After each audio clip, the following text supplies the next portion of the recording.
I think he was leading certainly a double life. Investigators say Heuermann's obsessive web searches about the case, his use of burner phones, and DNA extracted from pizza crust helped tie him to the murders of 3 women, making him a prime suspect for a 4th. Before we begin, I want to extend my deepest condolences to the loved ones who were affected by the Gilgo Beach murders. In 2022, a special task force was created with members of various police departments and the FBI to work solely on the Gilgo Beach murders.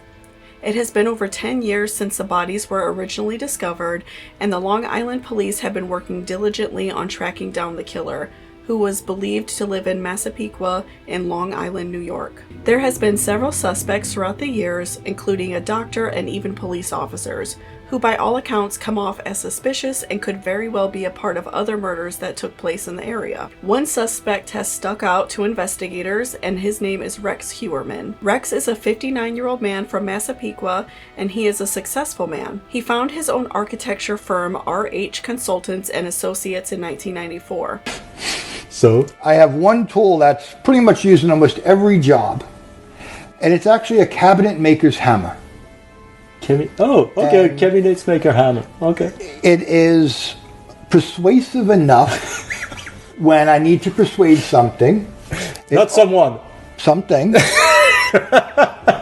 And it always yields excellent results.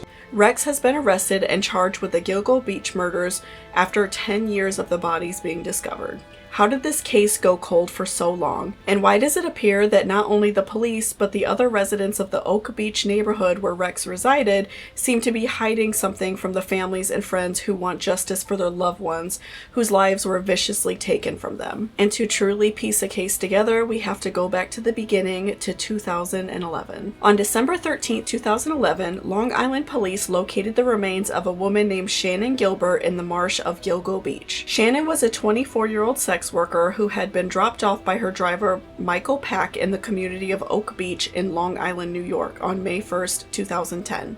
Shannon was at the home of Joseph Brewer, the man who hired her. Shannon made a call to 911 at 4:51 a.m., but the police did not arrive until 5:40 a.m.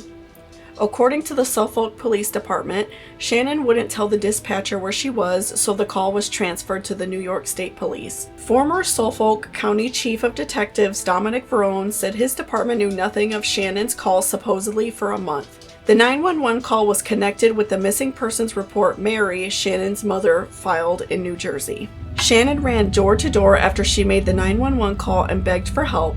A few people in the neighborhood called 911 to make reports of a woman banging on doors and screaming. Shannon's disappearance and later the discovery of her remains was a catalyst in the search for the Long Island serial killer. Mary and the mothers and sisters of other missing women in the area pushed police to search the area, and eventually, several months later, searches began. There was a canine search in the beach area beginning December 11, 2010. That day, police dogs located the remains of Melissa Bartholomew. 2 days later, the remains of Megan Waterman, Amber Lynn Castillo, and Maureen Brainard Barnes were found. Over the next handful of years, several other sets of unidentified remains have been found, including a mother and a child believed to be under 2 years old, an Asian male, and several other Jane Does. This beach, however, has a long history dating back to 1996, where partial remains were found. In 1997, 2000, and 2003, partial remains were found as well. Shannon's remains were found a year later, but because the Suffolk police dragged their feet so terribly in this case, Shannon is not officially believed to be a victim of the Long Island serial killer. Medical examiners determined she drowned by accident, but a forensic pathologist named Michael Baden conducted an independent autopsy and found her hyoid bone sustained damage that suggests strangulation may have occurred. Shannon was also found face up, which is not common for a drowning victim. Shannon's killer has not been identified, but I hope with the new information about Rex Heuermann, Shannon's family can finally find closure. The other victims were found in a similar manner with their midsection and feet wrapped. All of the women were independent sex workers, and they all had similar petite statures. The bodies were wrapped in a camouflage burlap sack that would be used for hunting.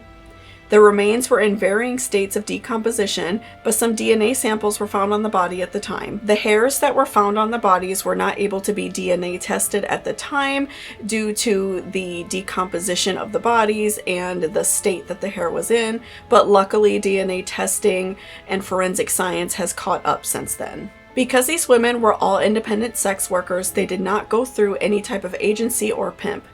They mostly advertised on websites like Craigslist or Backpage. These women often hired drivers who would look out for the women and take them to and from their destinations for work.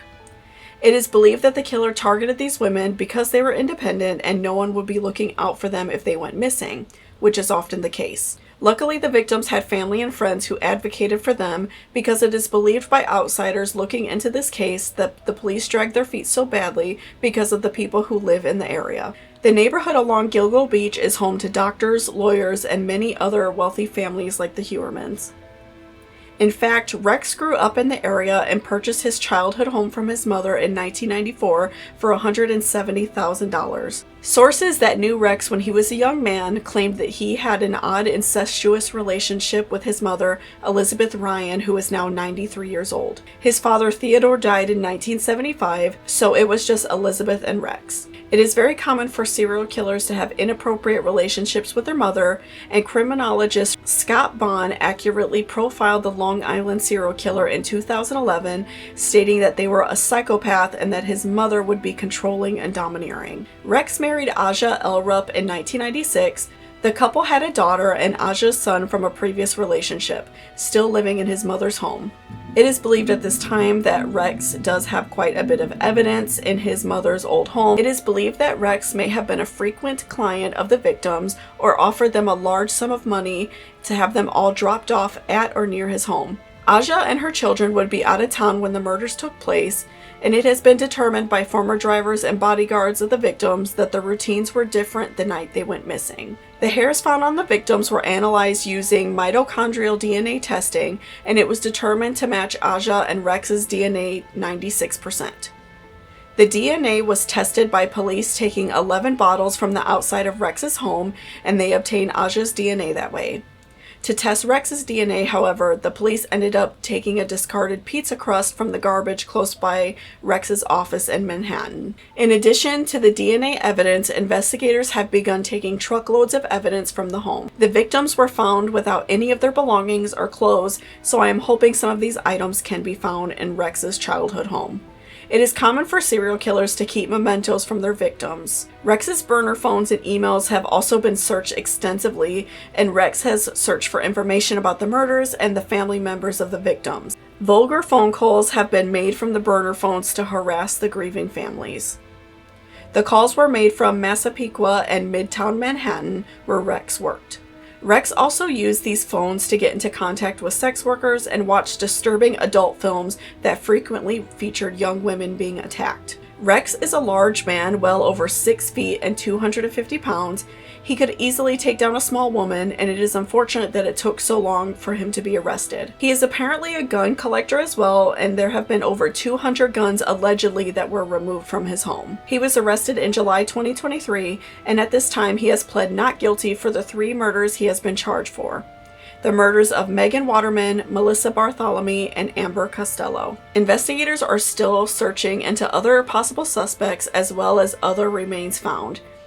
They are working to see if Rex is responsible for the other murders. Aja filed for divorce only 6 days after Rex was arrested, and she has been really quiet so far about the case, but it was determined by police that her and her children were not in the home during the times of these murders, that she would go out of town, and she would either be out of the country completely or not in the state, and then the children wouldn't be home as well. So it is believed that Aja knew absolutely nothing about these murders, and her and Rex have been married for a very long time, so she was quite shocked about this as well. I will make an updated video once we find out more information about Rex and the other victims.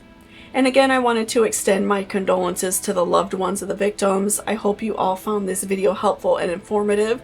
Have a great day and stay safe out there.